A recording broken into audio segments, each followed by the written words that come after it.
لە هەموو دنیادا توشبوانی شێرپەنجە پێویستیان بە هاوکاری هەیە لە هەموو دنیادا. خەستەخانەی مەلیک حسێن مؤسسەی مەلیک حسێنی سەرەتانی لە ئوردون مؤسسەیەکی گەورەیە بە خێرخوازی ئەڕوا بڕێەوە، بەڵام خێرخوازیەکە ناچێت مەسەلەن لە ئیزاعە و تەلەڤیزۆن و لەوانە باسیکە، ئەچێت خێری خۆیەکە و شتی خۆیەکە و ئەیدات. ئێمە کێشەی پارەمان نییە، ئێمە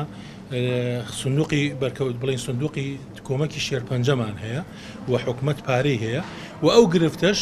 چارەسەر دەکەین و پێم وایە ئەگەر خەڵکیش هاوکاری خەڵکە